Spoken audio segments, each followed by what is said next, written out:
ఓం నమో శ్రీ లక్ష్మీ వెంకటేశ్వరాయ శ్రీ మహాగణాధిపతయే నమః. వాగర్థావివ సంపృక్తౌ వాగర్థ ప్రతిపత్తయే జగత పితరౌ వందే పార్వతీ పరమేశ్వరౌ.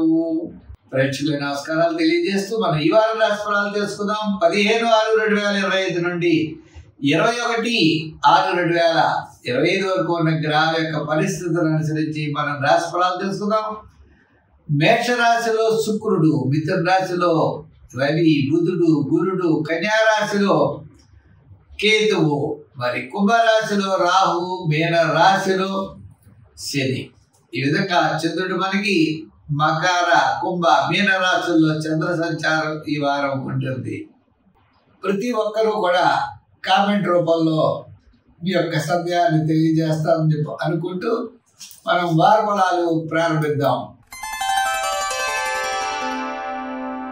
ధనురాశి, మరి ఈ ధనురాశి వారికి మనం చూసినట్లయితే తృతీయంలో అంటే తృతీయ రాహువు యోగకారకుడు. మిగిలిన గ్రహాలన్నీ కూడా సామాన్యంగా ఉన్నాయి. సప్తమంలో గురుడు యోగాన్ని ఇస్తాడు. సప్తమంలో రవి, బుధులు సామాన్యం. మిగిలిన గ్రహాలన్నీ కూడా సామాన్యమే. వారం మధ్యలో చాలా ప్రోత్సాహకరంగా ఉంటుంది. వార ప్రారంభంలో కుటుంబ, ఆర్థిక, సంతానపరమైన వ్యవహారాల్లో అనుకూలత, వారపు మధ్యలో కార్యజయం, ధనలాభము, నూతనమైన ప్రయత్నాల్లో అనుకూలత. వారాంతం సహోదరులతో కానీ బంధుమిత్రులతో కానీ అనవసరమైన వ్యవహారాలకి చాలా దూరంగా ఉండాలి. విద్యాత అంటే వారితో వివాదాలు రావడం ద్వారా మానసికమైన ప్రశాంతత అనేది కొంత లోపిస్తుంది.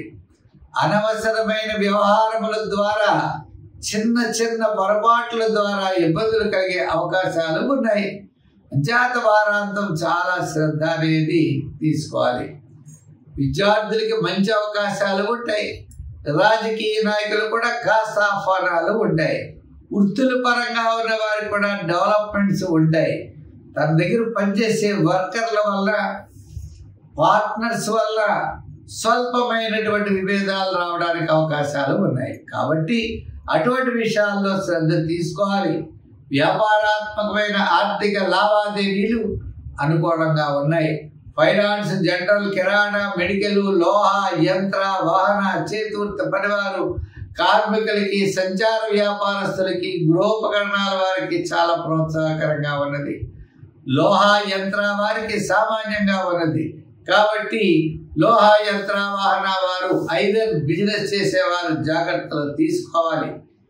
ఈ రాశి వారికి కూడా శాటర్న్ ప్రభావం ఎక్కువగా ఉంది. కాబట్టి దానాల్లో తిలదానం చేయండి. అంతేకాకుండా నువ్వుల నూనె దీపారాధనకి నిమిత్తము దేవాలయాల్లో సమర్పించండి. శనివార నియమం పాటించండి. హనుమాన్ చాలీసా పఠించండి. సంఖ్యల్లో 3, రంగుల్లో తెలుపు ధరించడం మంచిది. మీకు సందేహం ఉన్నట్లయితే కామెంట్ రూపంలో తెలియజేయండి. తప్పనిసరిగా మీకు సమాధానం చెప్పే ప్రయత్నం చేస్తాం.